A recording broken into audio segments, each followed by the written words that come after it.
nyo sa isang umiidad na. Microphone lang, naiwanan pa. No?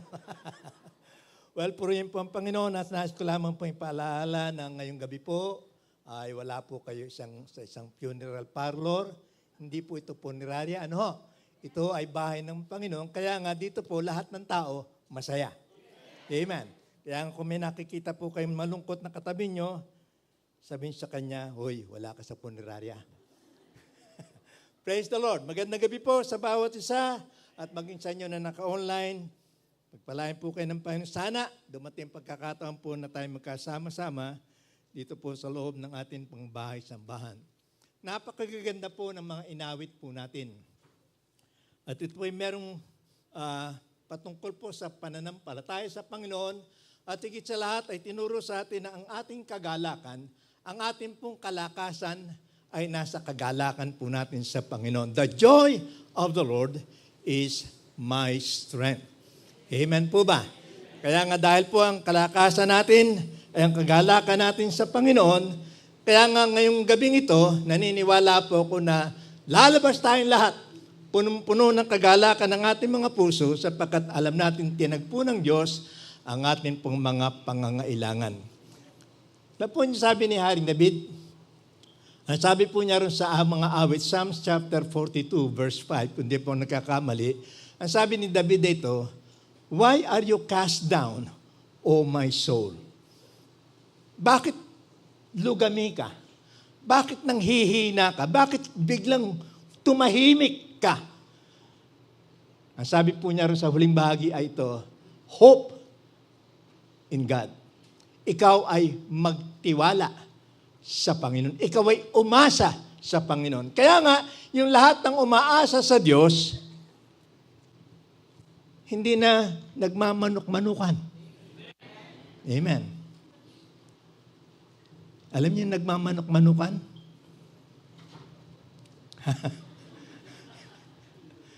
Hindi na yung lulugo-lugo, hindi na yung parang binagyo, parang nalugi, kundi ano man ang dumadating sa ating buhay because we sang a while ago, God is faithful, God is able. At kung ang Diyos ay may kakayahan, magagawa po niya ang lahat ng bagay para po sa bawat isa sa atin. Hindi pa po ako nagsisermon yan. Yan ay pasakali lamang po yan. At sapagkat maganda po ang ating pag-aaralan ngayon, at ito po ay merong kinalaman muli kung paano po natin natutunan yung pong mga pananampalataya ng mga lalaki at babae dito sa banal na kasulatan na kung saan hindi po natin nakita, nabasa na sila'y pinanghinaan ng loob, kundi nakita po natin sila'y humawak lagi sa mga salita po ng ating pong Panginoon. Kaya nga nito pong nakakaraan ay ating pong pinag-aralan ang mga pananampalataya po ni Gideon, ni David, at nitong nakaraang linggo ay ni Jehoshaphat. At ngayon po naman pag-aaralan po natin ang isang lalaki na ang pangalan po si Nehemiah. Tagalog po si Nehemias. At napakaganda po ng ating pag-aaralan ito sapagkat ako'y naniniwala na sa pamamagitan po ng buhay ng taong ito, makikita po natin kung paano kahit humaharap tayo sa napakaraming mga pinagdadaanan po natin sa buhay, sa maraming mga pagsubok, sa maraming mga hamon sa atin, ito pong si Nehemias ay nagpakita pa rin ng kagalakan sa Panginoon. Sino po ang may problema? Amen. Salamat po sa inyong makatapatan sapagkat kung wala, katulad ng aking binabanggit, bibigyan ko kayo ng problema. Pero alam kong ayaw ninyo sapagkat alam natin na sa kabila natin mga problema, kagalakan pa rin sa Panginoon ang ating pong nagiging kalakasan. Kaya nga, pag-aaralan po natin itong taong ito at atin pong titingnan ngayon kung ano ang ating makukuha na magagandang halimbawa mula po sa buhay ng karakter nito na ngayon po yung ating pag-aaralan. Nais ko po na tayong lahat ay muko, tayo po muna yung manalangin. Aming Diyos na dakila, makapangyarihan sa lahat, Ikaw po ang aming sinasamba, Ikaw ang aming pinapupurihan. Naniniwala po kami, Panginoon, sapagkat ang aming mga puso'y bukas, ang aming mga isipan ay handang tumanggap ng mga katuruan, hindi malayo, Panginoon, na ibubuhos mo ang katugunan at pagpapala mo sa buhay ng bawat isang narito sa loob ng aming bahay-sambahan. Salamat po, Diyos. Kumilos ka sa mahimalang kaparaanan sa pangalan ni Jesus. Ito ang aking dalangin. Amen. Amen. Kaya nga, ito pong si Nehemiah ay makikita po natin sa banal na kasulatan. Kung atin pong pag-aaralan ng kanyang buhay, sinasabi po na itong si Nehemias ay isang lalaki na ang kanyang gawain pinasa loob ng palasyo. In fact, siya po ang tinatawag na cupbearer ng hari noon ng Persia. At itong si Nehemiah ay ginamit po ng Panginoon upang magdala ng yung po mga Jewish exile, yung po mga Hudyo na napalayo, nataboy kung saan-saan, ginamit ng Panginoon na lalaking ito upang ang mga Hudyong ito magkatipon-tipon. In fact, makikita po natin na third wave, pangatlong yugto na itong si Nehemiah na nagdala ng pagbabago sa Jerusalem. Unang-una po, yung pong rebuilding of the temple ay binigay ng Panginoon. In fact, hindi pa pinapanganak si Nehemiah, ay meron na pong mga lalaki na nagnasa na i-rebuild ang temple ng Jerusalem. Una po ay si Zerubbabel. At hindi siya ganong nagtagumpay. Sumunod sa kanya ay si Ezra. Gusto rin po niyang i-rebuild ang Jerusalem. Ngayon sa pagkakataong ito, kay Nehemiah, tingnan po natin kung ano ang ginawa ng Panginoon sa pamamagitan po ng lalaking ito.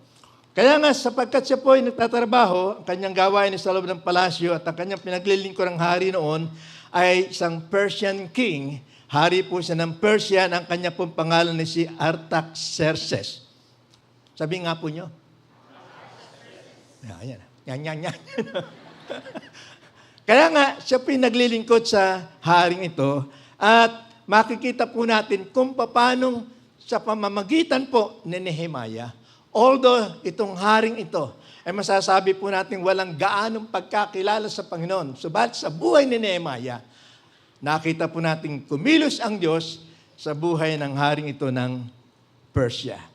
Kaya nga, dito po, nais kong makita po natin itong mga katotohanan ito, na samantalang si Nehemiah po ay naroon sa loob ng palasyo, sabi po sa kasaysayan ay dumating ang isa sa kanyang mga kasamahan, kapatid, at sinabi po ang isang balita, at ang hindi po magandang balita na dumating sa kanya, ay mababasa po natin dito sa Nehemiah chapter 1, verses 1 to verse 3.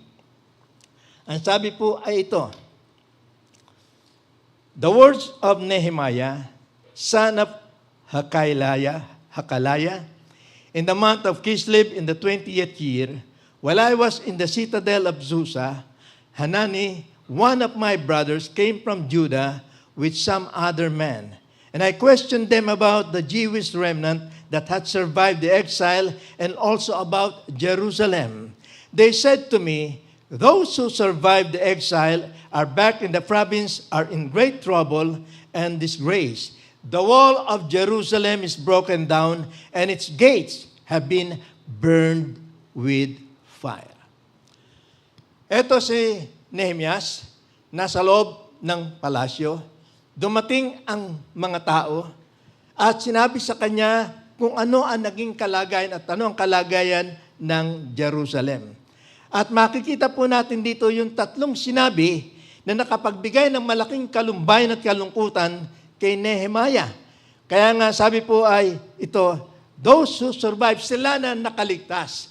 Sila na nangatira doon sa paglalakbay na ginagawa nila upang makapunta doon sa bayang, sa lupang pangako, doon sa sinasabi po rito, ay kakaunti na lang.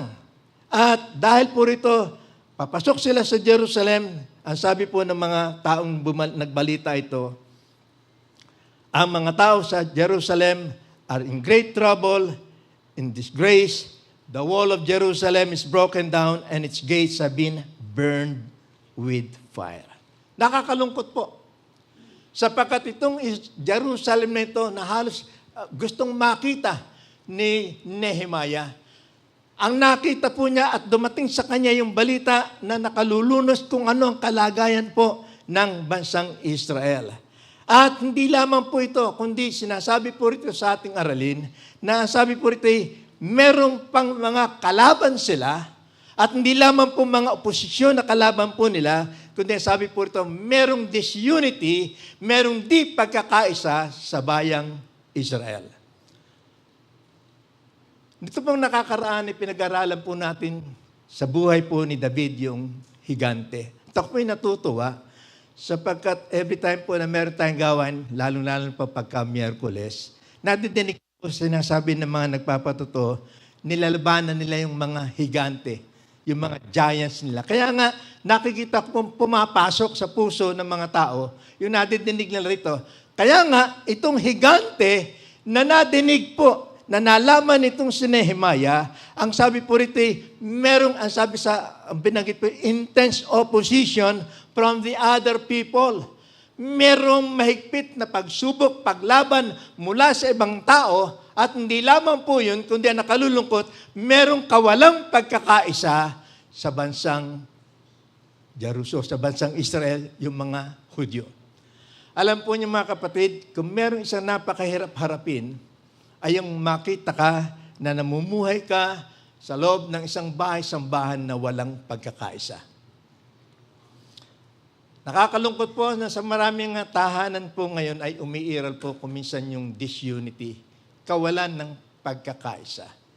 At yan po yung malaking higante na kinakaharap ng maraming mga tao sa kasalukuyan. Hindi lamang po mga tao, kundi kuminsan po nakalulungkot mang sabihin, pati sa loob ng iglesia, nagkakaroon po ng disunity. Sa mga taga-Mabalacat yun.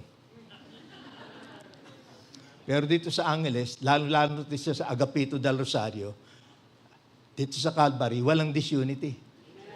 Amen. Tayo may pagkakaisa.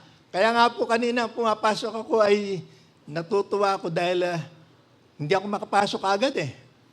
Dahil maraming tao naroon sa gate. Sabi ko, praise the Lord. Sapagkat nakikita ko ang mga anak ng Diyos, talagang sabik na sabik sila na makarinig ng salita ng Panginoon. Meron tayong pagkakaisa sapagkat naniniwala tayo na ang Diyos naninirahan sa pagkakaisa ng kanyang mga anak. Amen po ba?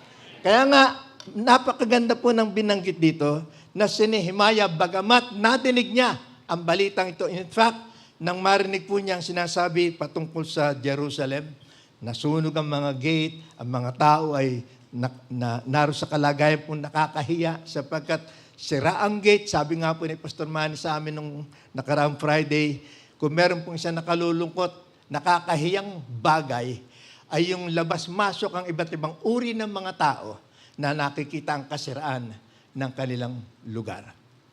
And this is what happened to these people na kung saan po sinasabing trouble and disgrace. Great trouble and disgrace. At alam po niya, sabi nga, within 4 months po, halos 4 na buwan, lungkot itong si Nehemiah dahil sa kanyang natanggap na balitang ito. Kaya nga, dahil po roon, nakita po natin dito, napansin po nitong haring si Artaxerxes yung kalagayan po ni Nehemiah. Kaya nga, titingnan po natin sa ating pong pag-aaral ngayon, na kung meron pong dapat, at ito ang nakita po ni Nehemiah na kanyang kinakaharap, hindi lamang po niya dapat i-rebuild ang wall ng Jerusalem. Hindi lamang po ordinaryo o normal, regular na pader na nasira ang kanyang gagawin, kundi higit sa lahat, the wall of faith ng mga tao. Yung pong pader ng pananampalataya ng mga tao, halos nawasak na rin, nawalan na rin ang loob. At kung meron isang mahirap na bagay na gagawin itong si Nehemiah, ay ibalik yung loob ng mga tao. O sira ang mga pader, ang nakalulungkot po, pati pananampalataya ng mga tao, nawasak, bumagsak na rin. At ito ang sinasabi po na malaking bagay na kakaharapin ni Nehemiah. Not only to rebuild the wall of Jerusalem, but also to rebuild the people. Yung pong kanyang itayong muli ang pananampalataya ng mga tao. Kaya tinan po natin, dito po sa ating pag-aaral, dito po sa point 1 po natin, Ang sabi rito, Nehemiah acted on behalf of his nation before God. Si Nehemias ay kumilos sa kapakanan ng kanyang bayan sa harapan po ng ating Panginoon. And the very reason kung bakit si Nehemiah po ay merong unfailing faith, isang pananampalataya na hindi nasisira, hindi nababago, hindi po nagagalaw, sapagkat ang kanyang pananampalataya ay nakasalalay po sa kapangyarihan ng ating pong Panginoon. Kaya bagamat siya'y tumanggap ng balitang ito, ganun pa man, siya'y kumilos, siya'y nagsagawa ng isang mabagandang bagay at makikita po natin sa ating pagpapatuloy nito, katulad po ng ginawa ni Jehoshaphat nung nakaraang pag-aaral po natin, nang marinig ni Nehemiah ang ganitong balita, unang-una niyang nilapitan ay walang iba kundi ang ating pong Panginoon. Amen. At ito po isang leksyon sa bawat isa natin. Ano man po ang kinakaharap natin sa ating buhay, una niyong lapitan ang Diyos. Amen. Opo, kami mga pastor ay maaaring makatulong. Subalit meron pong hangganan ng pwede namin itulong sa inyo. Unang-unang makakatulong sa lahat ng inyong mga problema, walang iba kundi ang atin pong Panginoon. Amen. Sino mo may problema sa pera? Ang lakas, ano? Talagang pera pag-uusapan. Kung may problema kayo sa pera, wag taong isipin nyo, sino kaya pwede kong lapitan? Sino kaya pwede kong sulatan? Sino kaya pwede kong tawagan? Sino kaya pwedeng mag-Gcash sa akin? Gcash ka agad eh. Pag may problema sa pera, lumapit sa Diyos. Pag may problema sa asawa, lumapit sa Diyos.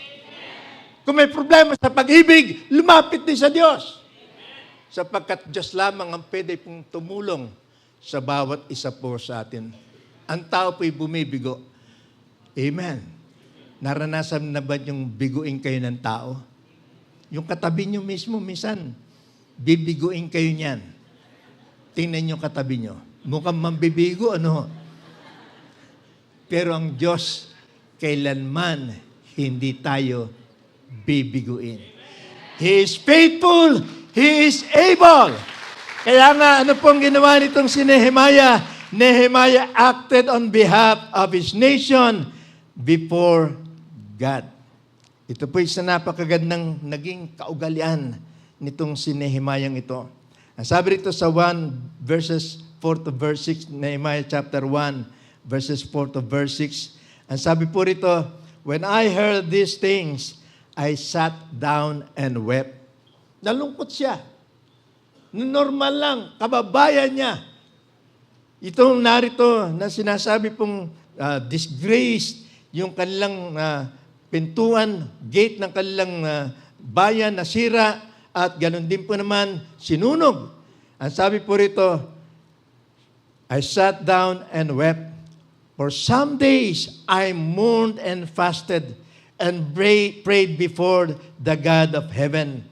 Then I said, ito po, matapos na siya makadama ng kalungkutan at lumuha sa Panginoon, sinabi po niya, then I said, Lord, the God of heaven, the great and awesome God who keeps His covenant of love with those who loved Him and to keep His commandments, let your ear be attentive and your eyes open to hear the prayer of your servant is praying before you day and night for your servants, the people of Israel. Ito ang ginawa po niya. Nanalangin. Nanalangin siya.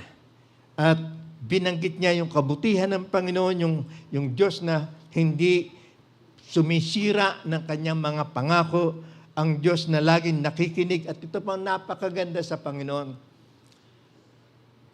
God is not so busy to hear your prayer. Sipin po nyo sa laki ng mundo na kanyang nilikha. Bawat panalangin ng kanyang mga anak, nadidinig niya. Kaya nga itong ginawa po nitong si Nehemiah, siya nanalangin. At ang sabi po niya rito sa kanyang panalangin, I confess the sins we Israelites, including myself and my father's family, have committed against you. Hindi niya kagad sinabi, Panginoon, tulungan mo ako na ang pader na nagiba, ang gate na nasunog, ang lahat ng ito, tulungan mo ako na akin maitayo uli. Ano pong ginawa niya? Lumapit siya sa Panginoon. At ang sabi po ito, he confessed, kanyang binanggit, kanyang sinabi ang kasalanan ng bansang Israel, ng mga Israelita, ng mga Hudyo, kasama ang kanyang sarili. At ganun din po naman ang kanyang sambahayan ay sinasabi po niya ritong gumawa at nagkasala rin laban sa atin pong Panginoon. This is the kind of prayer that Nehemiah invoked before God. Na kung saan ay sinabi po niya, ipinapahayag ko, binabanggit ko na may katapatan yung kasalanan naming mga Israelita. And I believe po na itong ganitong uri ng panalangin, pakikinggan ng atin pong Panginoon. Sapagkat, alam po nyo, ang atin pong mga prayer, madalas po ay focus sa sarili po natin. Selfish yung mga prayer natin. Ang panalangin natin ay lagi ay, Panginoon, pagpalain mo ako, yung aking pamilya, yung aking mga kamag-anak, yung aking mga kadugo na naroon sa ibang bansa, puro akin, puro akin. Pero dito po, ang sabi ng panalangin po, ipinapahayag ko, I confess the sins we Israelites have done. Yung kaming isang bansa na nagkasala laban sa iyo, kasama na aking sarili, ganon din ang sambahayan namin ay nagkasala laban sa iyo. And I hope we learn through the prayer of Nehemiah kung paano tayo lalapit sa ating pong Panginoon. Amen po ba? Huwag yung kung kayo may galit sa isang tao, sasabihin niyo, Panginoon, alam mo naman ang ginawa sa akin ng taong yan. Kaya nga, Panginoon, sana, kung meron pang darating na bagyo, bagyuhin mo siya. Hindi ho pinapakinggan ng Panginoon ng ganong uri ng panalangin. Amen. Panginoon, alam mo naman, naghihirap ako. Kailangan ko ng pera. Kaya nga, Panginoon, ako'y pupunta sa isang tindahan, bibili muna ako ng ticket sa loto. Hindi po pakikinggan ng Panginoon yan. Sapagkat those are wrong kinds of prayer. Mali na mga uri ng panalangin, panalangin makasarili. Ang nais ng Panginoon, kung tayo may nananalangin, hindi natin inuuna ang ating sarili. Kaya nga, praise the Lord po, meron tayong mga prayer concerns. Ang ating panalangin, hindi ang sambahan lamang natin, kundi pinapanalangin natin maging ang ibang mga bansa. Amen.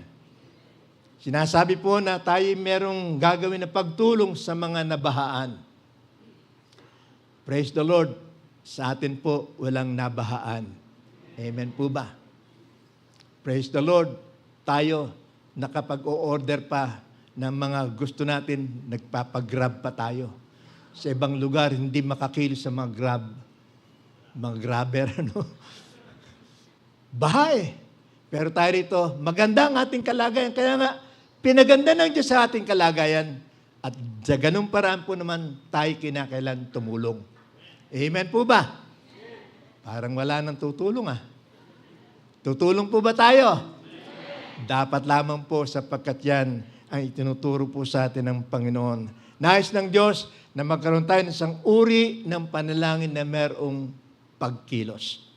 Sabi nga po rito sa Nehemiah chapter 1 verse 11, Lord, let your ear be attentive to the prayer of this your servant and to the prayer of your servant who delight in revering you. Give your servant success today by granting him favor in the presence of this man. I was cupbearer to the king. Hiningi na at pinanalangin ni Nehemiah na bigyan siya ng pagtatagumpay. At malalaman po natin kung ano ang nangyari po sa mga panalangin ito ni Nehemiah. Kaya nga, hindi po ginawa ni Nehemiah na ang kanyang sarili, limitahan niya sa pamamagitan po ng panalangin lamang. Sapagkat yung kanyang panalangin po ay merong paglakip po na pagkilos at paggawa. Natatandaan yung dalawang word natin pinag-aaralan yun, sympathy and empathy. Empathize and sympathize. Yung iba, sympathize. Hanggang sympathize lang, kaya nga sympathize. Kinakailangan po yung awa natin, lalakipan po natin ng kilos at ng paggawa. Amen po ba? Kaya nga ito dahil po rito, napansin po kasi ng hari na ilang mga araw, ilang linggo, napansin po niya na si Nehemiah po'y malungkot. Kaya nga, na makita ng haring ito ang kalagayan po ni Nehemiah, tinanong niya yung kanyang cupbearer. Alam po niyo yung cupbearer, hindi yung nagdadala ng tasa lang. Pag sinabi pong cupbearer, lahat ng kakainin ng hari, siya muna ang titikim. Kaya nga kung kakainin ng hari, may lason, siya ang unang mamamatay. Sinong gustong ganong uri ng trabaho? Kahit nung panahon nun, meron na nanlalason. Yun po ang trabaho ni Nehemiah. Cupbearer siya. Ganun pa man, naging malapit siya kasi sa puso ng haring ito. Kaya nga nang makita ng hari na malungkot itong lalaking ito na si Nehemiah, ang sabi po rito sa Nehemiah chapter 2, tinan po natin, Nehemiah chapter 2 verses 1 to verse 6, In the month of Nisan, in the 20th year of King Artaxerxes, when wine was brought for him, I took the wine and gave it to the king. Nagsasalita po rito si Nehemiah, I had not been sad in his presence before. So the king asked me, why does your face look so sad when you are not ill? Wala ka namang sakit. Ang sabi ng hari, bakit napakalungkot ng iyong mukha? This can be nothing but sadness of heart. I was very much afraid, but I said to the king, may the king live forever. Why should my face not look sad when the city where my ancestors are buried lies in ruins and its gates have been destroyed by fire? Kaya nga nasabihin ng hari, bakit napakalungkot mo? Sabi nitong si Nehemiah, sino ang hindi malulungkot sa aking narinig na balita? Na sinabi niya, ang aming lungsod, kung saan naroon ang aking mga ninuno, ang lungsod namin ng Jerusalem ay wasak na wasak, broken. At hindi lamang po yung kundi sabi niya, the gates were destroyed by fire. Nang madinig po ito ng hari sapagkat nagkaroon na po ng magandang ugnayan itong si Nehemiah sa hari. At yun po ang isang maganda na tularan po natin. Sino man at saan man kayo nagtatrabaho, gawin po ninyo sa pamamagitan ng pagbibigay uri ng buhay ng isang Kristiyano na kalugdan kayo ng inyong pinagtatrabahuan. Amen. Bibigyan ko po kayo ng isang halimbawa. Ito ba sa taga-Chicago? Isang doktor, Pilipino po siya. Meron po siyang inalagaan na isang Hudyo. May sakit. Pinakita ng doktor nito kung paano niya inaruga itong taong ito. Walang nagmamalasakit. Walang dumadalaw na mahal sa buhay. Ginugol ng doktor nito ang maraming oras niya para sa kanyang pasyentong ito. Alam po nyo, dahil lang po sa magandang relasyon niya doon sa pasyentong ito, nangyari po, nung mamatay yung pasyente, hindi niya alam, gumawa pala ng last will and testament, mayaman pala. Yung lahat ng kanyang iniwanang ari-arian, ibinigay sa doktor nito. Anong ginawa ng doktor? Sapagkat siya Kristiyano, bumili siya ng isang building, ginawa nilang church. Hindi lamang po yun, ang maganda. Nakapagpagawa siya ng bahay. Napunta po ako sa bahay niya. Ang bahay po niya, pito lang naman ang kwarto. 7 rooms. Ang laki. Sabi namin, Dok, paano ka nagkaroon ng ganito? Ikinuwento po niya sa akin. Sapagkat nagkaroon siya ng magandang ugnayan sa kanyang pasyente. Kayo na nagtatrabaho, saan man ang inyong pinaglilingkuran, gawin ninyo na ang inyong buhay ay maging ilaw doon sa inyong pinagtatrabahuhan at tandaan nyo, tatanggap kayo ng biyaya mula sa Panginoon. Amen po ba? Kahit masungit yung boss ninyo, panalangin nyo. Amen. Anong panalangin? Anong panalangin nyo? Mapeste sana ito. Ay, panalangin nyo na baguhin ng Diyos sa kanyang isip. Walang imposible sa Panginoon. Amen. Si Nehemiah, na-develop ang kanyang relasyon sa haring ito. Kaya nga tinan nyo, sabi ng hari, wala ka namang sakit. Bakit ka malungkot? Tandaan po nyo, sa panahon po sa Bible, walang basta sino mang tao na pwedeng pumasok at kausapin ng hari. Kinakailangang hintayin mo yung panahon na ikaw ay tatawagin. Sapagkat kapag ka pumasok ka doon sa bulwagan ng hari nang walang pasabi, papatayin ka. Pero si Nehemiah, sapagkat meron siyang magandang ugnayan sa haring ito, kaya nga sabi nung hari sa verse 4, The king said to me, What is it you want? Ano ang gusto mo?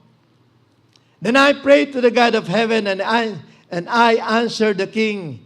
Nanalangin muna siya bago siya sumagot sa hari. Ang sabi niya, If it pleases to the king, and if your servant has found favor in his sight, let him send me to the city in Judah where my ancestors were buried so that I can rebuild it.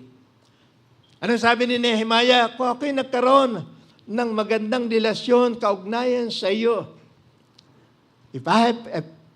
if you have found favor in me, ang sabi sa iyong paningin, hayaan mo na ako'y pumunta ron sa lungsod ng aking mga ninuno upang ito ay aking maipatayong muli.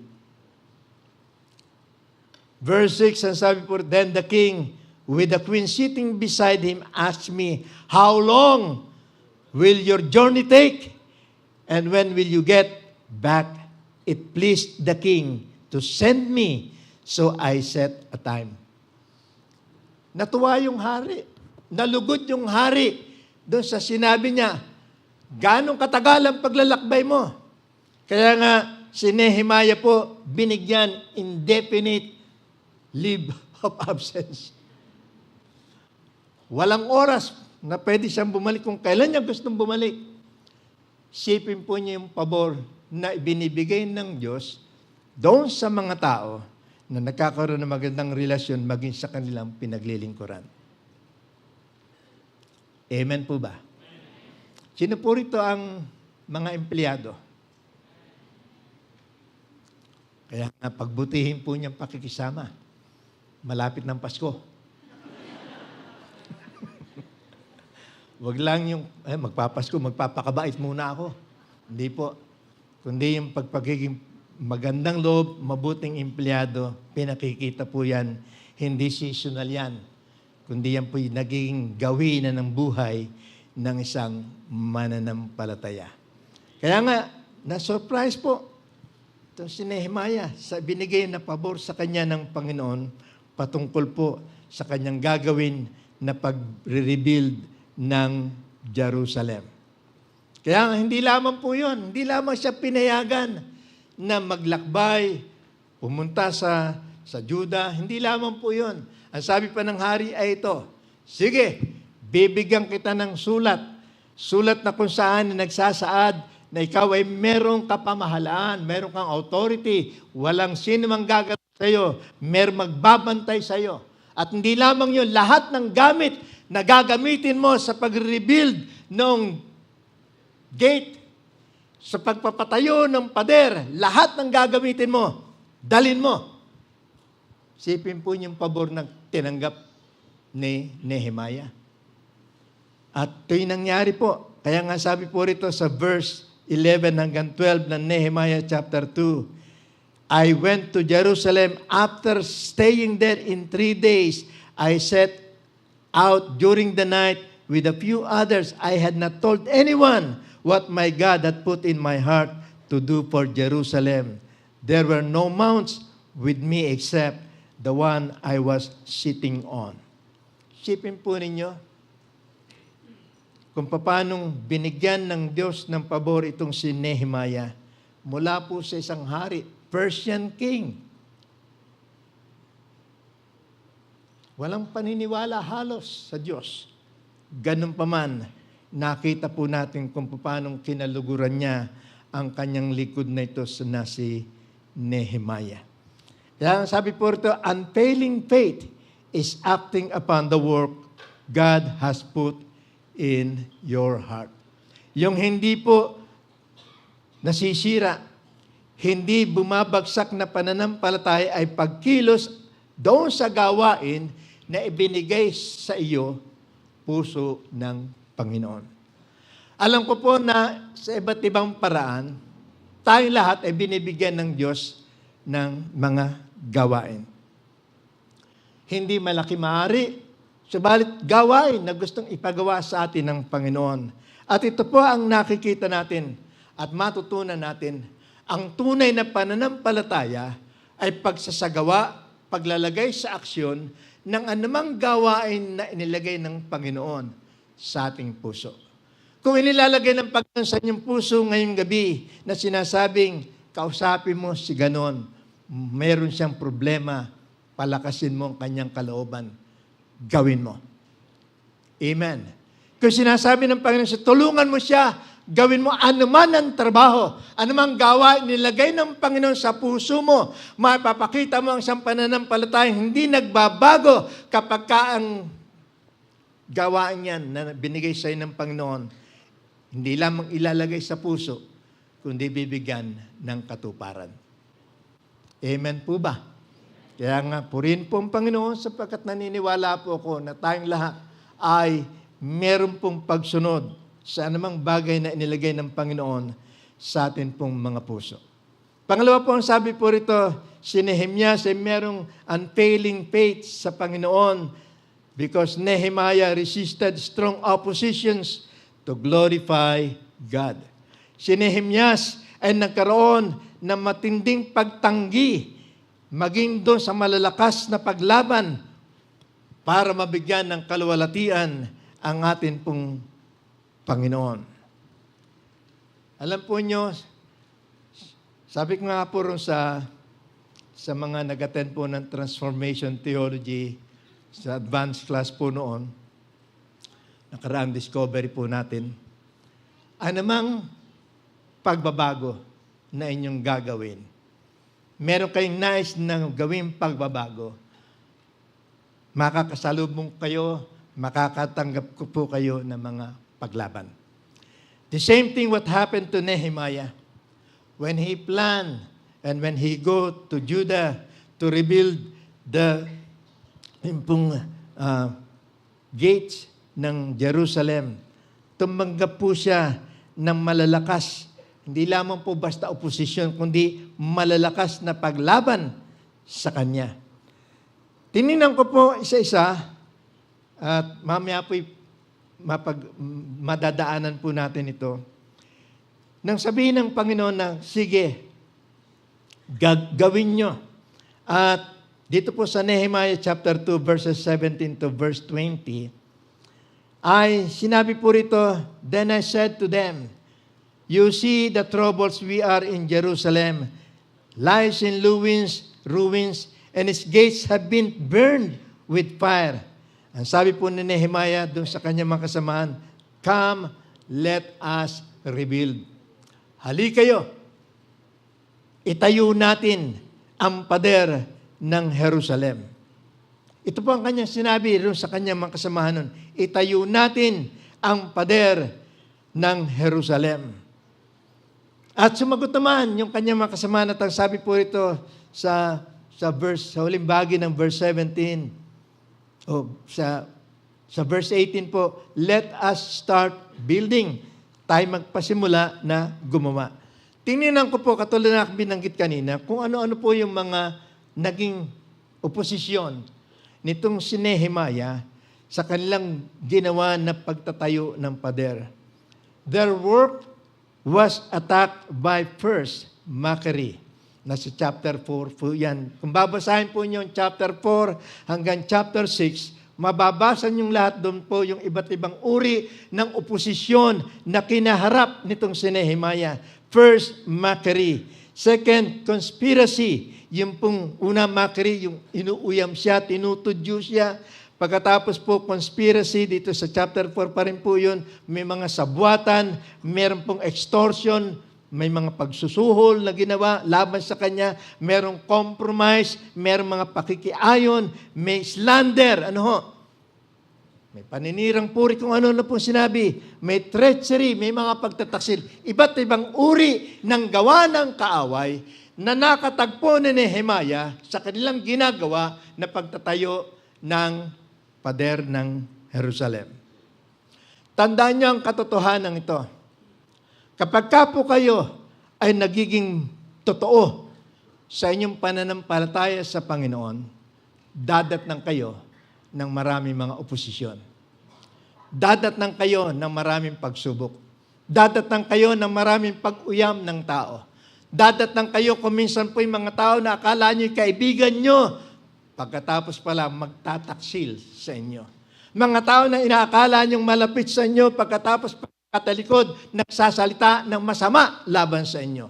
These are the oppositions that you should be expecting when you build a strong relationship with God. Pag kayo nagpasya na kayo maglilingkod ng buong katapatan sa Panginoon, asahan nyo, maraming mga tao ang hindi masisiyahan sa inyong ginagawa. Katunayan ng ilan ninyo, hindi natutuwa yung ilang kapamilya nyo sa inyong ginagawang pagpunta rito sa bahay-sambahan. Nagpunta ka na ng Miyerkules, pupunta ka na naman Sabado. Sigurado bukas pupunta ka na naman araw ng Linggo. Eh doon ka na tumira sa Calvary. Araw pa may mga kabataan na nasasabihan ka ng ganun eh. Doon ka na tumira sa bahay-sambahan. Kasi pupunta rito, sa prayer room, mananalangin, dito sila.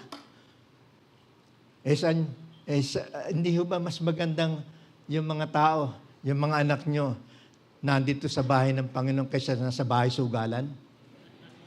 Alin ang gusto nyo? Sa church o doon sa sugalan? Dito sa church. Kaya nga, tandaan po nyo, pag kayo naglingkod ng todo-todo at totoo sa Panginoon, marami kayong tatanggapin na oposisyon. Amen. Kaya nga ito, asahan po ninyo, hindi ho yung buhay Kristiyano, hindi sinasabi natin na, although inaawit po natin ang buhay ng Kristiyano ay laging masaya. Totoo yun. Kung marunong kang magdala ng kagalakan kahit may pagsubok. Amen po ba? Kaya ito po ang sinasabi rito sa ating pong pinag-aaralan. Ang sabi po rito, basahin po natin, let us rebuild. Ang sabi po dito sa aklat na ito sa chapter 2, verse 17 to verse 20. Kaya nga sa pagpapatuloy po natin, makikita po nyo kung iba't ibang uri ng mga pagsubok ang dumating mula po sa mga taong ito.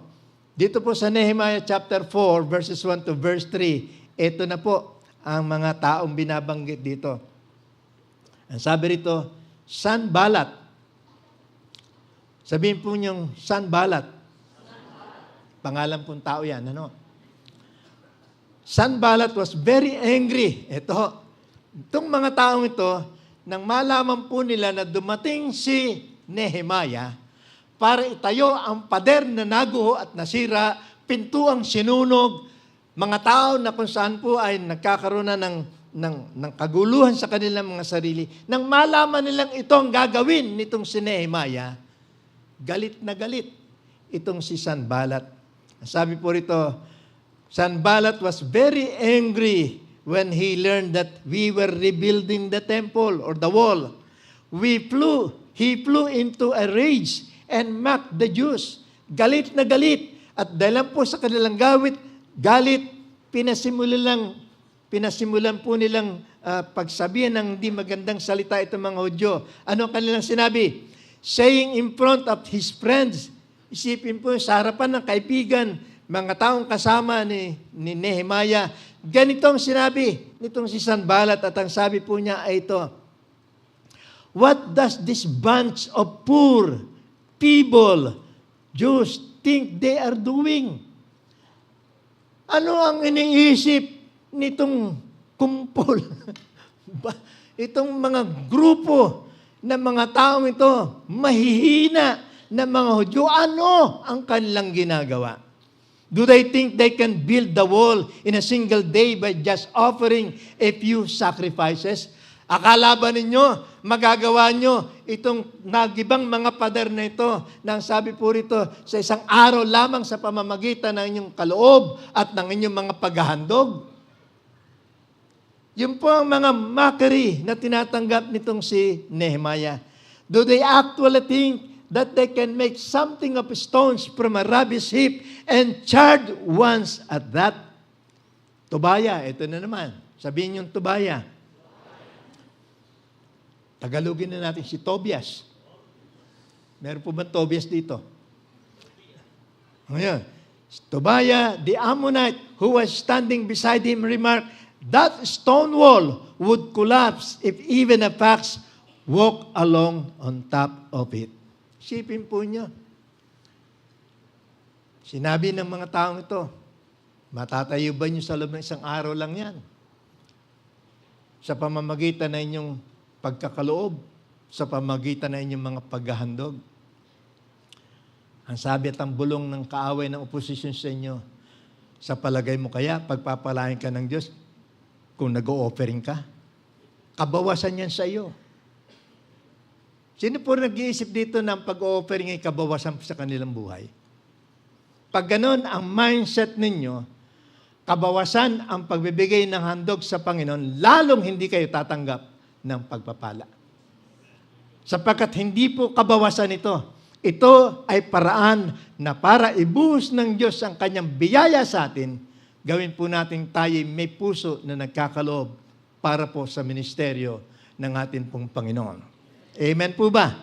Kaya nga, isa pa pong sabi nitong si Tobaya, ang sabi niya, yung ginagawa niyong pader na yan, tumakbo lang. Mas Tagalog yung fox. Ha? Balon o lobo. Tumakbo lang ang lobo dyan. Yung wild dog, yung aso, babagsak na yan. Kaya nga, puro, sabihin na natin sa diretso, puro katangahan. Sabi nga hihiramin ko lang uli sa salita ni Pastor Manny, Pastor, may baro. Puro kamutingan. Ang ginagawa nyo. Puro kamutingan. Puro kalokohan yung ginagawa nyo. Sasabihin yung datayo ninyo, aso lang ang tumakbo sa ibabaw niyang, guguho na naman yan.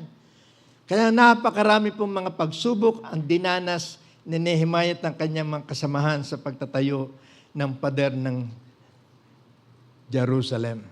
Pero ang sabi po rito sa chapter 4, verse 6 ng Nehemiah, sa kabila po ng maraming mga pag-upasala, sa kabila po ng maraming mga kung anong sinasabi laban sa kanila, so we rebuilt the wall till all of it reached half of its height, for the people worked with all their heart. Ang una ang sabi, let us build the wall. That is a statement of intent. Intention. Gawin natin, itayo natin ang pader. Dito sa verse 4 o chapter 4 verse 6, hindi sinabing let us build. Dito ang pagkakasabi po, we rebuild. Kaya nga, yung intensyon, hindi po basta tama lamang yan. Maraming mga tao na may magagandang intensyon pero hindi nagkaroon ng katuparan. Si Nehemiah at ang kanyang mga kasamahan, na sabihin po nila, let us build. Ang sabi rito sa ating binasa natin, we rebuild. Ginawa nila. So yung intensyon, lakipan po natin ng gawa. Amen po ba? Kung intensyon nyo na gusto nyo na ang inyong sambahayan makakilala sa Panginoon, huwag kang manahimik. Sabihin mo sila ng mabuting balita. Amen po ba? Kung gusto mo na ikaw'y pagpalain ng Panginoon, gumawa ka ng karampatang pagkilos upang ang biyaya ng Panginoon, hindi lamang po sa pera, kundi biyaya po ng kapayapaan, biyaya po ng sinasabi po nating meron tayong kasiyahan sa ating pamumuhay. Biyaya yan ng Diyos. Kaya nga, mangyayari lamang yan kung hindi ka mananatili na lamang doon sa intensyon. Amen po ba? So, puno tayo ng magandang intensyon, magandang layunin. Pero walang kwenta ang mga intensyon kung di natin lalakipan ng pagkilos. Pagsasakatuparan. Amen. Di ba, sabi ko sa inyo noon, wako kung itong grupo na sabihan ko noon, meron mga young people dito sa church natin, humingi pa ng prayer Pastor, panalangin po niyo ako, bakit mapupunta po ako ng ibang bansa? Panalangin po niyo ako at sa sandali na ako'y pagpalain ng Panginoon, bibili ko po ng bus. Isipin nyo, bus, truck, service bus ang bahay-sambahan. Ang gandang intensyon. Pero intensyon, nalibing po yun. Kahit isang tornilyong walang naipadala Magandang intensyon, pero hindi nilakipan ng aksyon. Kaya yung intensyon yung magaganda, lagyan nyo ng pagkilos.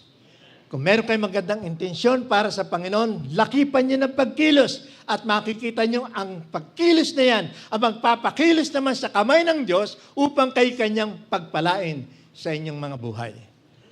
Kaya napakaliwanag po yan. At ang sabi po rito, kanilang ginawa ang pader. At ito'y tumataas ng tumataas. Bakit po? Sapagkat ang sabi rito sa ating binasa, for the people work with all their heart. Sapagkat ang lahat ng tao gumawa ng kanilang buong puso. Ang sabi po rito sa ating pinag-aaral, to work with all our hearts is to work enthusiastically. Sabihin po nyo, enthusiastically.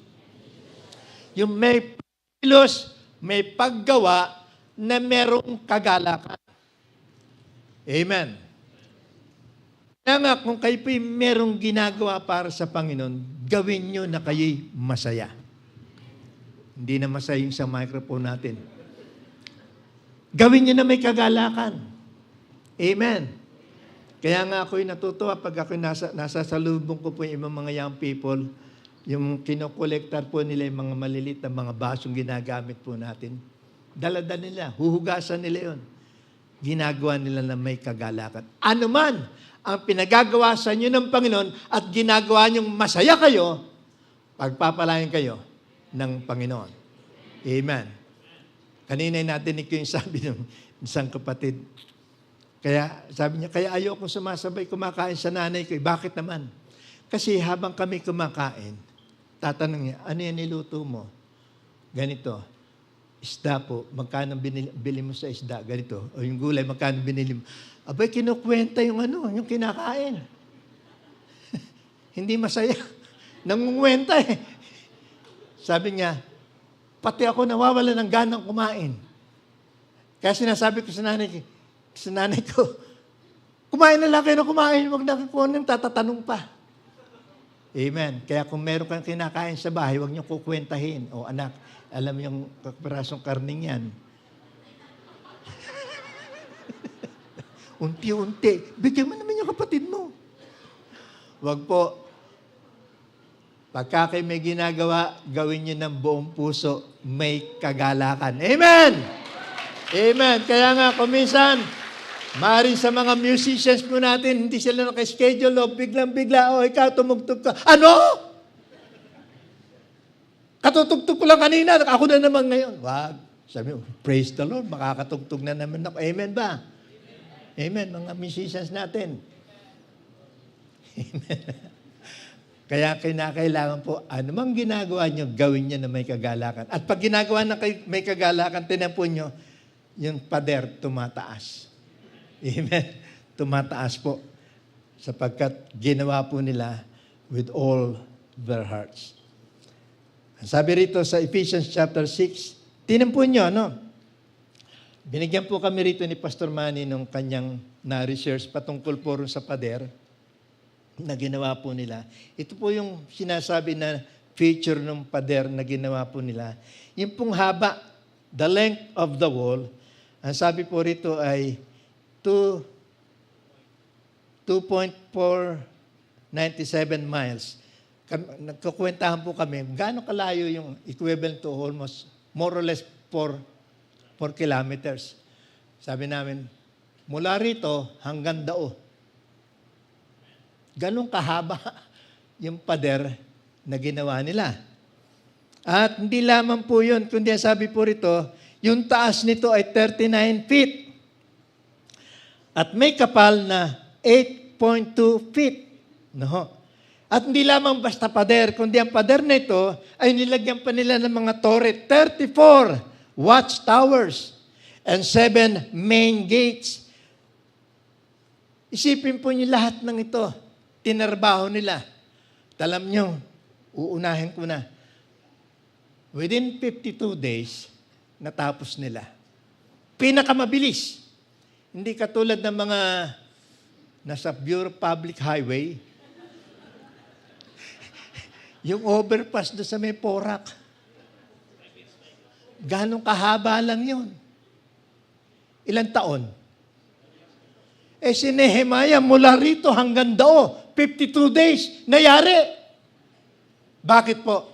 Sapagkat ginawa nila na may kagalakan sa kanilang puso. At sinunod nila kung ano ang tinagubilin sa kanila ng Panginoon.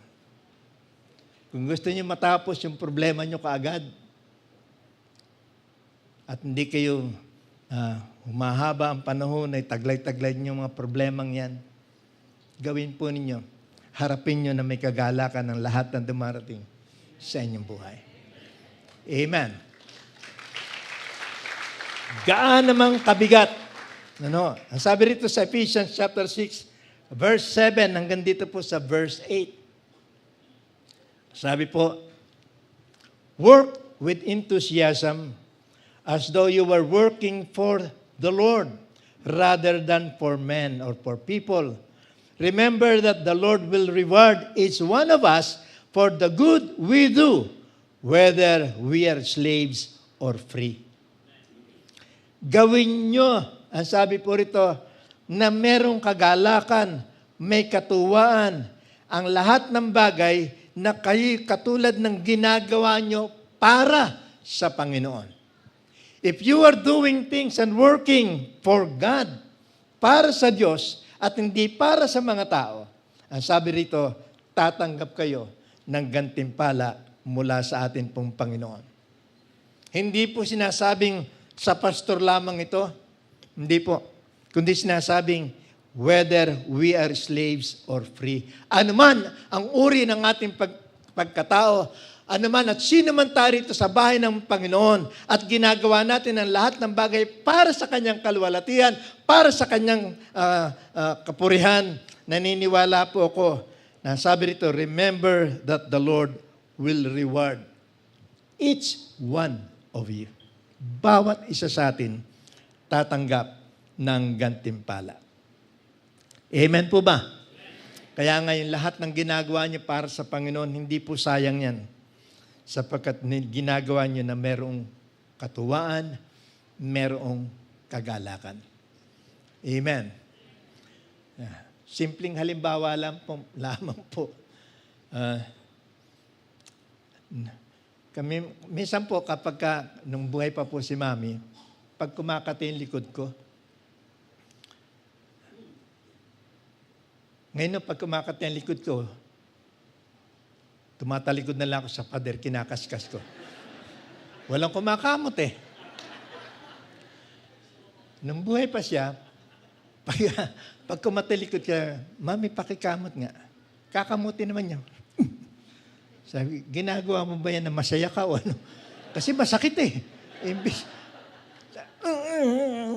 hindi pa tinitingnan. Tama na yan ha. Hindi masaya. Pero pagka ang kamot, may pag-ibig, ang sarap ng pakiramdam. Gawin niyo yan sa Panginoon. Pagpapalain kayo ng Diyos. Amen. Kaya nga, wag masakit sa loob, kundi may kagalakang ginagawa po natin ang lahat ng bagay. Hindi para sa pastor, hindi para sa church, kundi para sa atin pong Panginoon. Romans 12, verse 11. Bato-bato sa langit, ang tamaan, magbago. Sabi po, never be lazy. Sabihin niyong lazy. Pag sinabi niyo, tingnan niyo katabi niyo, lazy. Hindi, pangalan ng tao yun, lazy, si lazy. Lazy, never be lazy, but work hard and serve the Lord enthusiastically. Gumawa ka at paglingkuran mo ang Panginoon na may kagalakan. No matter, sabi po rito, no matter how challenging or strong the task may be, work with all your heart for the Lord. Gaano man ang hamon o kahirap ang ating gagawin, gawin mo ng buong puso mo para sa Panginoon. Amen. Sana po yung mga nababasa natin yan ay hindi lamang nabasa, kundi katulad binanggit ko sa inyo, hindi lamang intensyon. Lagyan natin ng aksyon yung ating mga intensyon. Panghuli po, sabi rito, Nehemiah strengthened his people through his faith in God. Napalakas ni Nehemiah yung pong pananampalataya ng mga tao sa Diyos dahil sa kanyang pinakitang mabuting halimbawa. Sabi rito sa verse 7 ng chapter 4 hanggang verse 14, napakahaba po nito, pero atin na lamang pong bibigyan ng diin yung mga magandang bagay. Ang sabi po rito, but when Sanballat, Tobiah, the Arab, the Ammonites, and the people of Ashdod heard that the repairs to Jerusalem walls had gone ahead, talagang mabilis ang pagkakayari at natatapos ng madali. At ang sabi po, they were very angry. Galit na galit sila. Ewan ko bakit may mga tao na pag may mga taong gumagawa ng mabuti, nagagalit. Meron ba kayong kilalang ganon? Sabihin nyo nga sa akin mamaya, ano? May mga tao na maganda naman ang ginagawa, pero nagagalit, naiinis. Hindi magandang attitude po yun. Pag may ginagawang mabuti, ang kakilala nyo, katabi nyo, tao, kilala nyo, pag ginagawa ay mabuti, pasalamatan nyo ang Panginoon. Kapag kayo nagagalit, naiinggit ka lang. Dahil mabuting ginagawa niya, ikaw hindi maganda. Amen. Bakit ka naiinis? Magandang ginagawa. At ditularan mo.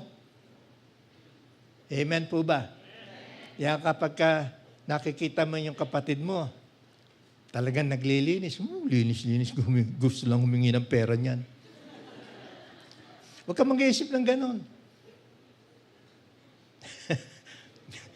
May tumatawa siguro. Siguro, totoo nga, no? Minsan ganun tayo eh.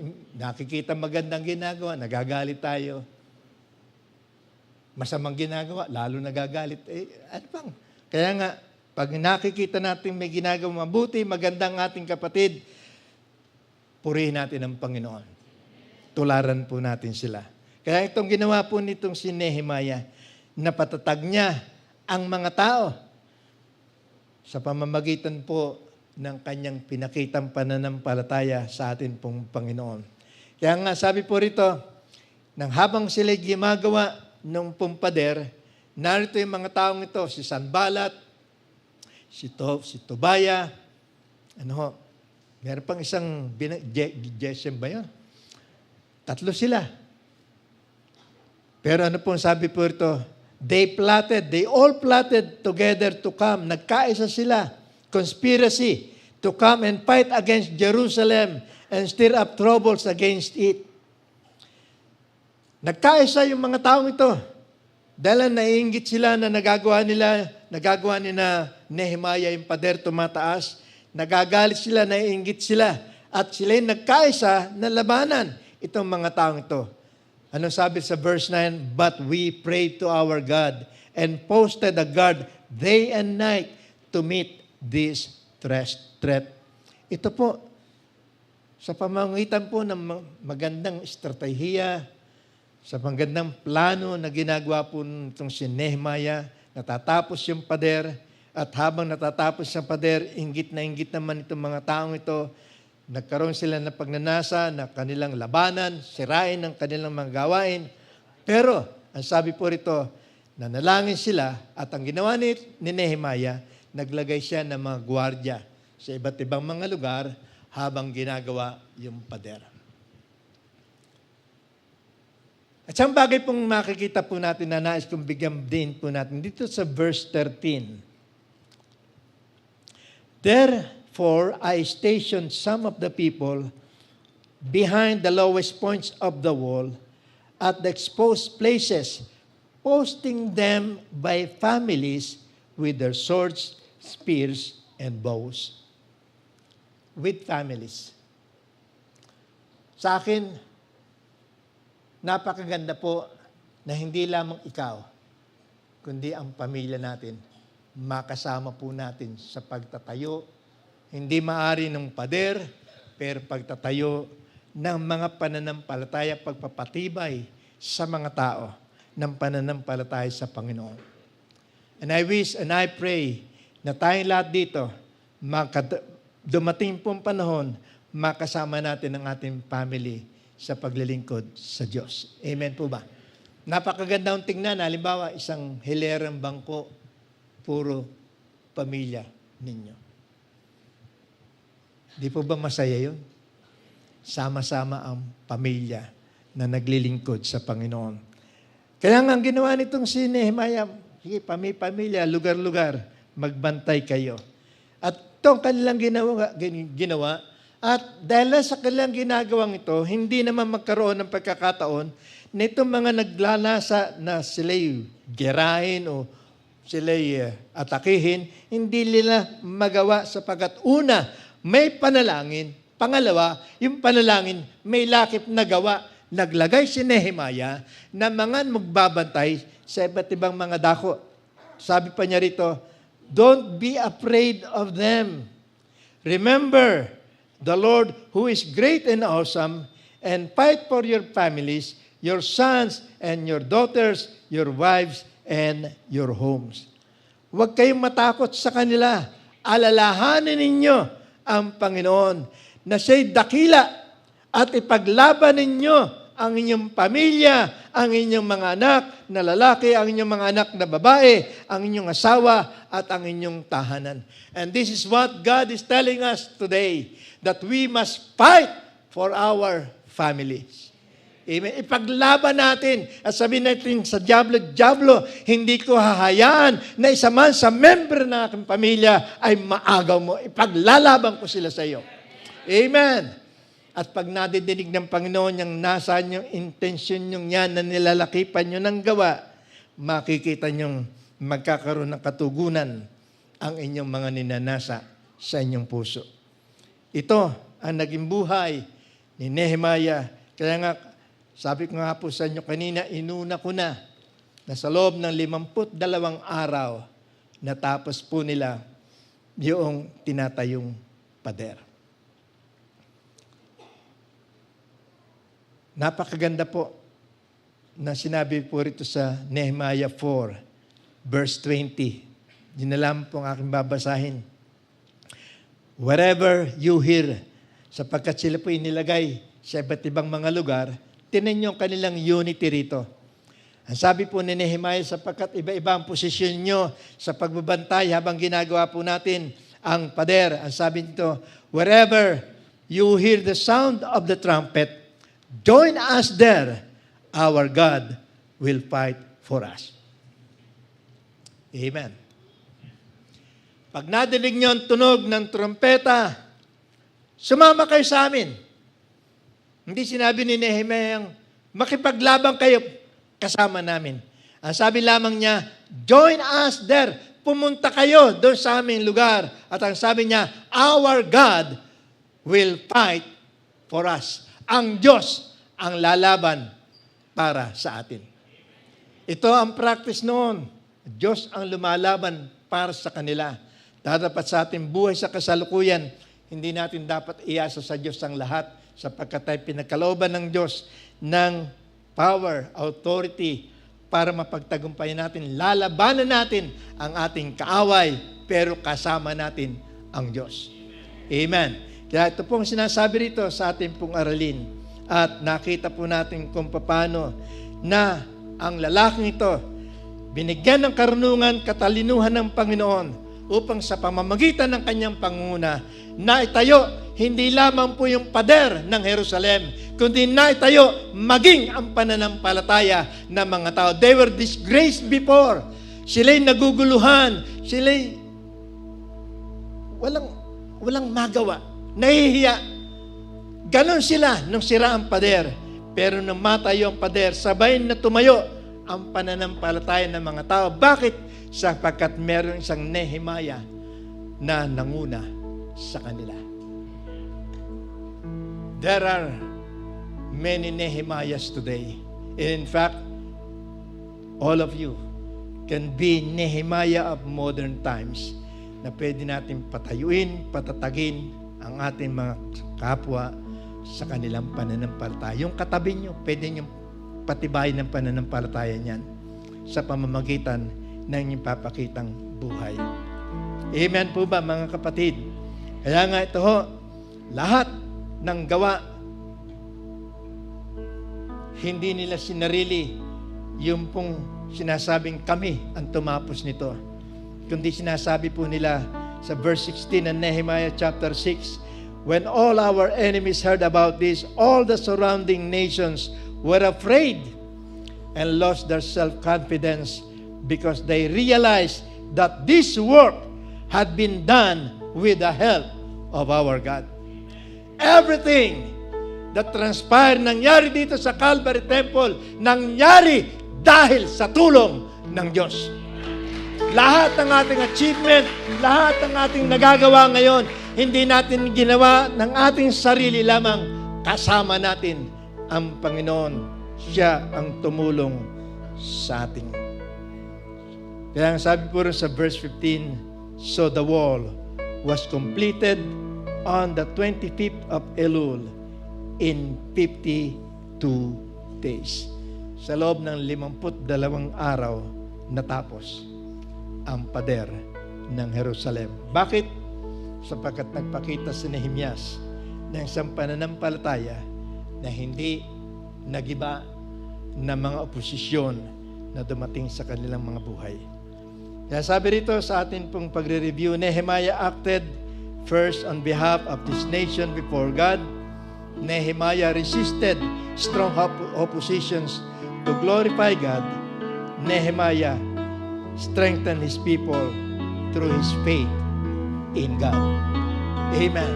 Tayo pong lahat ay tumayo.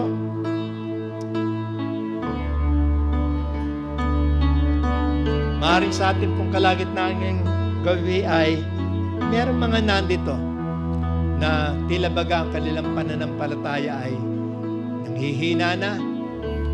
Pero ang aking hamon sa iyo, huwag kang mawala ng loob. Umasa ka sa Diyos. Siya ang tutulong. Kung may problema ka sa pamilya, Diyos ang tutulong sa iyo. Pinansyal, Diyos ang tutulong sa iyo. Ang mahalaga, patuloy kang maglingkod sa Panginoon na may kagalakan. Katulad ng binanggit dito sa ating aralin, the joy of the Lord is our strength. Ang kagalakan sa Diyos ang ating kalakasan.